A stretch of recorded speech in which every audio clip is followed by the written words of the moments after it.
Creator and His creation.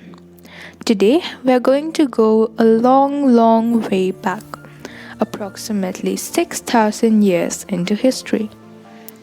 Look, Creator God is doing something.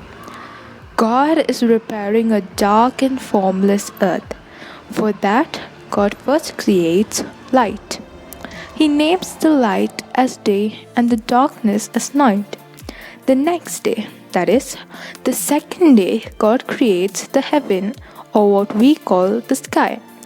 What a beautiful blue sky, right? The next day, when he looked at the earth, he saw it was covered with water. He said, "Let the waters be gathered together into one place and let dry land appear." And it was so.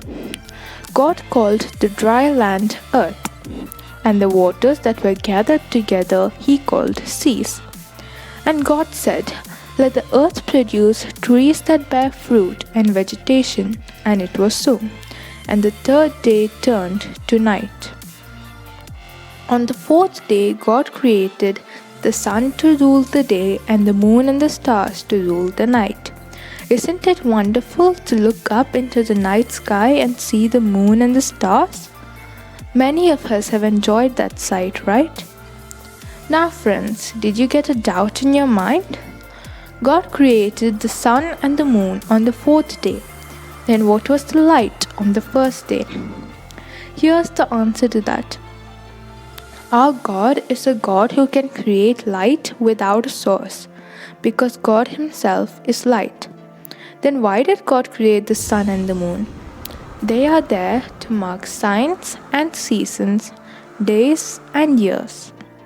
Then God said, "Let the waters be filled with living creatures, and let birds fly above the earth across the sky." This includes everything in the water, from the tiny fish we see in streams to the huge whales we see in the ocean, and also the birds we see in the air, both big and small. How many days are there in a week? 7, right? Now we have reached the 6th day. On the 6th day, God created animals and insects. All these things God created by the power of His word. God saw all that He made, and it was good. God had another desire in His mind. Why don't we create a man on this beautiful earth?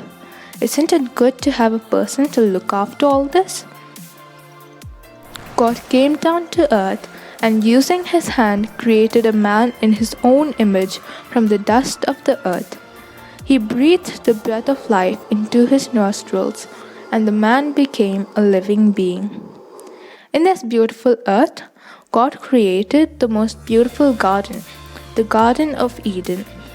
In that garden, there were rivers, good fruit-bearing trees, a lot of flowers in different colors, shapes, and sizes. And there were birds that sing. What a beautiful garden! Look, God is walking into the garden holding the man's hand. Then God placed him in the garden. Thus, God completed all His creation. On the 7th day, God rested. Because the man was taken from the dust, he was called Adam. Don't you want to know what happened to Adam? We will learn about him in the next story. Stay tuned. God bless you.